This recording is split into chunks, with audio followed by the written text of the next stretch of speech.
Sa nakaraan nga ng ating kwento tuluyan na ngang nagkaroon ng labanan sa Ice Elves Village. Dito rin lumitaw ang panibagong kalaban nila na ibang lakas ang level. Kahit nagawa ni Blake na masanggan nito sa oras di pa rin umobra sa lakas nito at nagawa pa nitong mapatay ang mga kasamahan nila. Kaya nga nakuha nito ang interes ng ating bida na makuha ito para maging servants niya. Pagkatapos nga nasaksihan ni Cruz ang mga nangyari sa kanilang mga kasama ito na nga ang sumugod at habang sumusugod na nga ito galit. Nagalit at talagang papatayin nito ang halimaw na ito. Wala nang ang ibang nasasabi ni Cruz kundi umalis na sila sa kinalalagyan nila at lawyan ito at mamatay lang sila habang nag-all out na nga ito. Tuluyan na nga itong pinatamaan ang halimaw. At mabilis na nga nitong nagawa na patamaan ito nang hinanda nitong atake ngunit parang walang epekto dahil nakatayo lang ito sa kanyang likuran pagkatapos tanggapin ang atake ni Cruz. Totoo ngang kahit kunting galos walang epekto sa kanya ang ginawang malakas na atake ng President ng Hall of Valor na si Cruz. Kaya sa lahat ng nakakita rito ay nabigla at kahit daw atake ang President nila bakit nga raw walang epekto. Kaya pati si Cruz confused ano nga raw ang mga nangyayari. At umatake na nga ulit ito at makikita natin ang nagagawa nitong makailag talaga. Kaya naman napagpasiyahan ni Cruz na sa ibang angle naman ito kikilos. Ibang atake naman ang makikita natin at pagkakataon na ito sa itaas naman manggagaling ang atake nito. Na nakatayo lang ang individual at naghihintay sa atake ni Cruz. Di nga biro ang pinakawalang atake ni Cruz at sobrang lakas nga nito at yumanig sa buong kalupaan na kinalalagyan nila. Nakababa na nga si Cruz at hinihintay nito ang resulta ng nagawa nito atake. Mapapansin natin na wala lang ang ginawang atake na naman rito na nakangiti pa nga na inaasar sila Cruz. Papangiti na lang si Cruz at medyo nalilibang na nga ito. At nilabas naman ng individual na ito ang espada niya at nasasabi ni Cruz na di ko nagugutuhan ang pag-ilag mo pero ngayon tingnan natin kung makailag ka pa, na mukhang may binabalak pa itong gawin sa kaharap nito. Mukhang nakikita ng ating bida ang lahat dahil di pala nito iniiwasan daw ang atake ni Cruz. At ibubuhos na nga daw ni Cruz ang lahat tingnan daw kung makakaligtas pa raw ito. Long range attack naman ang ginawa nito. Na kahit malapit na ang atake ni Cruz nagagawa pa nitong mapanijeti at tila may binabalak rin gawin. Kitang-kita naman ang lakas ng nagawa nitong atake sa malayuan. Mukhang confidence naman si Cruz na natapos na niya ito at nagyayaya na itong umalis na daw sila. Tataka naman si Cruz bakit pati raw ang mga kasama nito ay nataman sa ginawa nitong atake at napapaluhod na lang at nakaupo ang ilan. Ano nga raw ang nangyayari eka ni Cruz sa kanyang sarili? Habang tulala nga ito lumitaw naman sa kanyang likuran itong kalaban nito na sa kabila ng atake ni Cruz ay buhay pa at ito naman ang aatake. Nang malapit na ang atake nito muli naman nagbalik ang focus nito sa mga nangyayari. Kaya buti na lang sa last second na malapit na itong mawalan ng ulo na gawa nitong makaiwas at dumistansya ng malayo. Ngunit kahit na nakadistansya ito makikita natin na nagawa nitong madaplisan nito ang pagmumukha ni Cruz. Kaya naman naguguluhan na si Cruz bakit kahit ano daw gawin nitong atake walang talab may tricks nga daw na ginagawa ito. May nagsalita naman sa likuran nito na ito raw ba ang elite na pinagmamalaki nila basura nga raw. Ito pala ang ating bida at nasasabi rin nito na di ba nito nakikita ang mga nangyayari habang may hawak itong snowball sa kamay nito. At nasabi nga ng ating bida na habang binato na ang hawak nitong snowball na hindi daw nito iniiwasan ang atake niya. Kundi raw ang atake na ginagawa ni Cruz ang umiiwas habang ito pala ang binato ng ating bida at nataman naman niya ito. At napapangiti na lang itong snow elf sa mga naririnig niya. At gaya nga raw ng hinala nito sa distance daw ng ginawa nito ay nagawa nitong patamaan itong kalaban nila, kay dagdag pa ng ating bida. Huwag daw silang masyadong lumapit rito at dapat long range attack na di raw sasakop sa range ng kalaban nila para magawa nilang makatama rito. Dahil kapag malapit nga raw ang naaapektuhan ang isipan daw ng umaatake rito nagkakaroon ng hallucination. Nagpasalamat naman si Cruz rito at dali-dali umatres sa range na di maaapektuhan siya. Inulit naman nito ang atake niya at nakatayo lang itong kalaban niya. Din atin alam kung gagana ba talaga ang payo ng ating bida at tuluyan ng nataman ito ng atake niya. Makikita naman natin na effective at nagawa na nitong mag-ahusan ito. Kaya sumigaw na nga ang ating bida ano pa raw ang hinihintay nila. Kaya nga dali-dali silang naghanda na rin ng atake rito sa range na sinabi ng ating bida. Bigla naman dumating na ang pamana sa kanila at nasasabi nito na masyado raw nilang binubuli si Egg. Habang pinagyayelo nito ang hunter, napasigaw na nga lang ito at di na nakagalaw pa. Kaya naman to the rescue si Cruz at sumugod rito at layuan nga daw nito ang kasama niya. Habang naglabas na rin ng weapon si Cruz, tumama na nga ang atake ni Cruz rito kaso nagawa nitong masalag. Nasabi na lang ng ating bida na si Selena raw ito ang two-color snow elf na sobra na daw itong lumaki at lumakas na rin daw. Naramdaman ni Cruz na wala daw laban ito, dapat raw makagawa raw ito ng paraan at matapos peren daw nila ang mission. Sinabi naman nito wag daw itong umalis, parang may nakita itong paalis. Halo nga ang naramdaman nila at nung narinig nila ang boses nito. At pinakita na nga rin ng isang blue flames na nababalutan nito ang isang gulong. At ito pala ang ating bida na nag-ready na ng masasakyan nito at mauuna na raw ito nito sa lahat. Umalis na nga ang ating bida at si Blake ay nagugulat sa pinaggagawa ng ating bida. Tuwang-tuwa na nga ang ating bida at pinalundag pa nito ang motorsiklo niya. At habang nasa ere ito nasasabi ng ating bida na nandito nga lang raw yun na mukhang may hinahanap itong isang bagay. At sabi nga nito na wala na raw makakapigil sa kanya, siya na daw ang makaka-clear daw ng dungeon. Nakalapag na nga ang ating bida at mabilis nga nitong pinapatakbo ang kanyang dalang motorsiklo para hanapin ang isang bagay. At napahinto na nga ang ating bida at iniisip na ganito na nandito nga lang daw yun kanya.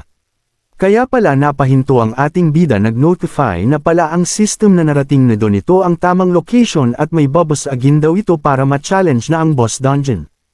Kaya naman napatingin rin ang ating bida sa inaapakan nito at nasasabi hindi naman kaya. Habang tinatitigan nito ang inaapakan nito, mas naniniwala ang ating bida na ito na daw ang entrance. Kaya naman sinubukan na nitong suntukin ang sahig ng inaapakan niya para malaman ang iniisip ng ating bida. After nga nitong suntukin mag-follow up pa ito ng skill na fireball. At tumalon na nga ito at pinakawalan nito ang hinanda niyang skill, at naglikha naman ito ng malakas na pagsabog at pagyanig sa kalupaan. Paglapag nga ng ating bida may nakita na itong hinala niya. At kung ano ang iniisip ng ating bida, ganun din ang nangyari, nakita nga nito ang entrance para ma-challenge ang boss dungeon. Kaya wala nang sinayang na oras ang ating bida, pagpasok nito may nakita itong anino na mukhang may ginapos ng chain sa itaas ng posteng yellow. Kaya rin natutuwa ang ating bida na expected na daw niya at nandito ang matandang si Cress daw nakasilb. At pinakita naman na ang nilalang na nakagapos. At nasasabi pa nga ng ating bida after daw nitong mapatay itong si Cress, pwede na rin niya masakop at makontrol ang dungeon na ito. Bigla ngang gumalaw ito, at unti-unti nababasag ang mga yellow na pinagkakapitan ng kadena. Kaya kinagulat rin ng ating bida at pati ang mga kadena nito unti-unting nagkakaputol rin. Nagawa na nga nitong masira ang lahat at nagsisigaw na at nagre-release rin ng aura. Pinakilala na rin sino ito, ang Snow Mountain King na si Cress at may level 90 at may wrist na Ice Elf.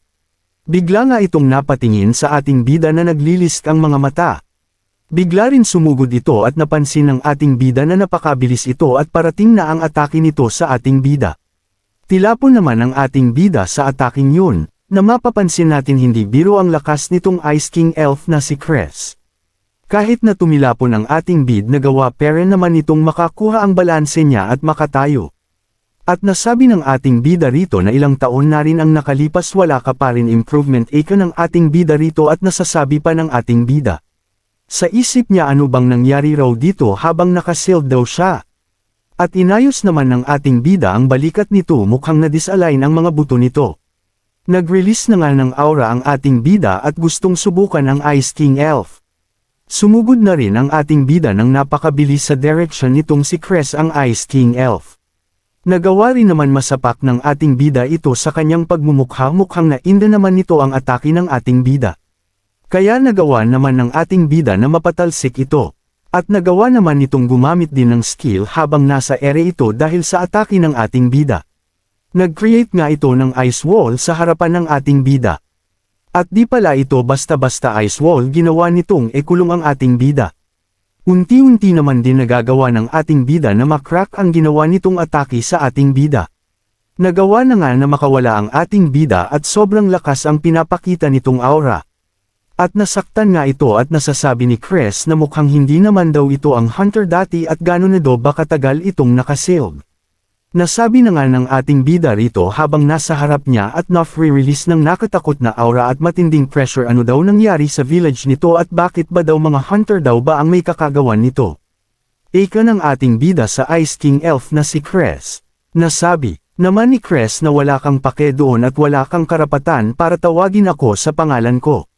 Nasasabi nito sa ating bida habang tinitingnan nito ng di maganda ang ating bida. Nasabi naman ng ating bida na nagagalit na bakit sino ka ba sa tingin mo para sabihan ako niyan. At unti-unting may nilalabas ang ating bida sa kanyang inventory. At nilabas pala ng ating bida ang espada nito at nasabi ngayon di mo ba nakikilala kung sino ako. Kaya napatayo na nga ito at nagulat at natanong bakit nasa kanya daw ang espada na yan. At nasabi na nga ng ating bida habang nagre-release ng aura bakit hindi ka ba luluhod sa hari mo Chris. At naglisik ang mga mata ng ating bida at sinabi kay Chris na luhod. Nakilala naman nito ang ating bida at napaluhod at bakit daw iba ang itsura ng ating bida. Nilapitan nga ng ating bida ito at nasabi mahaba raw na paliwanagan mamaya na raw nito ipapaliwanag pero ngayon daw may pabor daw ang ating bida rito. At sumagot nga si Chris habang nakaluhod na ano raw.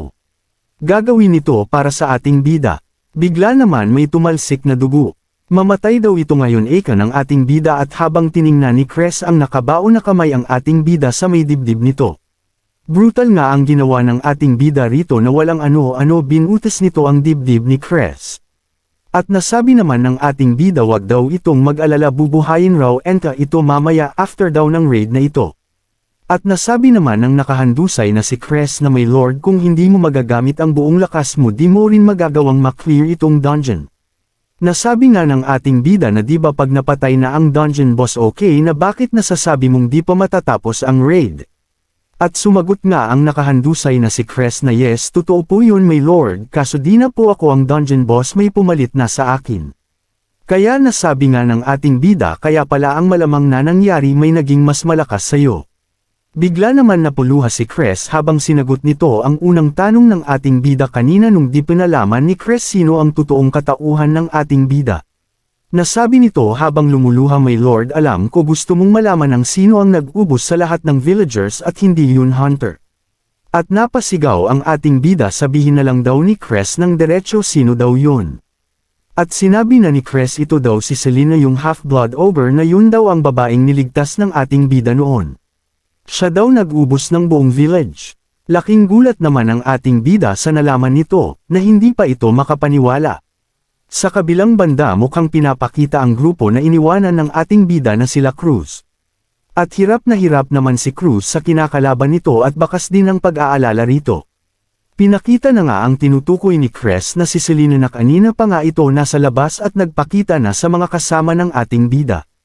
At hirap silang kalabanin ito at natutuwa pa nga si Selena na sinabi ano daw maayufair nila sa kanya. Wala naman may gustong sumagot sa kanya kundi sinabi ni Selena na pues kakainin ko na lang kayo lahat. Habang naglilisik ang mga mata nito at umaapaw ang bloodlust. Bigla naman bumalik ang eksena 20 years ago. Bigla naman may pinakita ang nakahandusay na ogre na wala ng buhay. Mukhang ito ang ating bida nung nakalipas na panahon at siya rin may gawa ng pagpatay rito. Nasasabi nga ng ating bida na walang kwenta daw mga ito kung ayaw nilang mag-submit mamatay daw sila.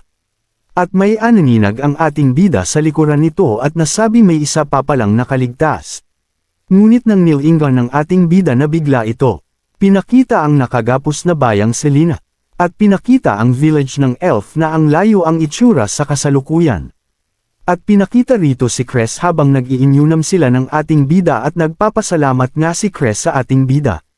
Bigla naman natanong ang ating bida ano nga daw yung bata dinala niya bakit magkaiba ang mga mata nito at iba daw kala Chris. Napayuko na lang si Chris habang sinabi na halo ang dugo daw nito kalahating orc at kalahating ice elf. Habang pinapaliwanag ni Chris ang mga pangyayari pinakita naman si Selena na tahimik lang habang pinalibutan ito ng mga ibang ice elf. Nasasabi ni Chris na malamang dinukot ang magulang niya at pinagsamantalahan. At meron naman samaway sa isang bata na papalapit kay Selena at nasabi nito na wag daw itong lumapit rito at baka raw atakihin siya. Dagdag pa sa sinasabi ni Cress at pagkatapos ng pinanganak ito inalipin ito. Buti na lang natagpuan daw nito ang ating bida habang napatingin sila sa location ni Selena na di kalayuan lang sa kanila. At nasabi nga ni Cress wala pa raw pangalan nito, bakit di raw ang ating bida ang magpangalan dito, kaya napaisip ang ating bida. Habang pinakita ang mukha ng bata, nasabi ng ating bida na Selena raw daw ang pangalan nito ngayon. At tuluyan na ngang bumalik sa kasalukuyan at si Cress ay unti-unti nang nawawala. Nagtanong na nga ang ating bida na after daw umalis ito sa village niya anong nangyari. Nakasagot naman si Cress habang unti-unti na itong naglalaho na di na daw nito na monitor pa si Selena at inaasikaso nito ang mga gawain sa village. At huli ko na nalaman na sobrang discrimination ang dinanas pala nito sa mga ibang nasa na yun, at ang masaklap pa nito di lang ito na babuli. Minumulastiya pa nila kaya unti-unting mas lumalim ang galit nito. Hanggang sa di na nito nakontrol ang kapangyarihan nito at minasakre nito ang buong village. Kung nalaman ko lang sana ito nang mas maaga pa. Baka naagapan pa at di nangyari ang mga yon. Dagdag pa ni Cress, please iligtas mo siya, baka salita mo lang ang pwedeng makapagpanumbalik sa kanya. At nag-notify na ang system na nakatanggap ito ng Snow Mountain Soul na legendary item. At pinagmamasdan na nga ng ating bida ang nakuha nito kay Cress. Habang pinagmamasdan nga ng ating bida ito ay naiisip nito ang mga sinabi ni Cress sa kanya. At nasabi na nga ng ating bida na wala akong pake ano pang gawin nun sumunod man sakin sa sasabihin ko yun o hindi. Dagdag pa ng ating bida na maghintay ka lang, once nakuha ko na itong dungeon ikaw mismo ang kumausap sa kanya. At pumunta na nga sa eksena kung saan ang grupo ni Cruz at kinakaharap nila si Selena. Sumigaw naman si Zhang Jing na hayaan daw nilang tulungan si Cruz at nag-release na rin ito ng kanyang skill na Thorn Prison. Nagawa naman nitong mapuluputan si Selena ng mabilisan. Kaso nga lang kahit di nagsisilita si Selena, batid na walang talab ito sa kanya dahil unti-unti nitong pinapayelo ang Thorn Prison ni Zhang Jing. Hanggang sa tuluyan na itong makawala. Kaya nga pinapalikas na ni Cruz ang lahat ng mga kasama nito na bumalik na daw sila sa labas ng dungeon. Sumugod naman si Blake rito after makawala sa ginawang atake ni Zhang Jing at sinasabi ni Blake na din aman daw pwedeng akuhin daw lahat ng president niya lahat. Kahit ano daw mangyari lalaban daw si Blake. Nagkaroon naman ng matinding usok dahil sa atake ni Blake rito. At nakaingit nga lang si Selena sa ginawa ni Blake habang pinag-yelo na rin ito ang kalasag ni Blake. Aakma na nga itong kakainin si Blake. At kinagulat ni Blake at di ito makagalaw sa pressure. Dali-dali naman sumugod si Cruz para mailigtas si Blake. Nagawa naman nito matilapon si Selena sa lakas ng impact na ginawa nito. Kaso bilang nanlumo ang mga kasama nito habang tinatawag nila ang president. At mukhang may nginunguya itong si Selena. At sarkastikong nagsalita itong maraming salamat nga raw. Kaya kinagulat rin ni Cruz ang reaksyon ni Selena. Kaya dali-dali itong lumingon kay Blake at mapapansin natin may tapyas ito sa kanyang ulo. Kaya sobrang kinagalit ni Cruz at umalis na nga raw sila. At sinasabi ni Cruz na sumisigaw pa wag na daw silang makulit pa, ayaw na daw nitong ulitin pa ang sinasabi niya, that is order nga daw nito. Kaya nga carry pa na silang tumatakbo na sumunod na daw sila sa order ng president. Habang tumatakbo sila nakikita nila na parang may parating sa kanilang di nila mapaliwanag ano yun. Bilis naman umaksyon si Cruz at buti na lang nagawa nitong makarating sa tamang oras at nasalag ito. At kinagulat nito na skill daw ni Blake yung sinangga niya. Kaya kinagalit na ng husto ni Cruz na ano nga daw kaninin nito ay makukuha rin daw ni Selena ang skill ng nake nito. Abangan nga natin tuluyan bang mawi-wipe out ni Selena ang grupo ni Cruz. Magagawa ba ng ating bida na matulangga ang mga nanganganib na buhay nila Cruz o hahayaan lang niyang mamatay sila?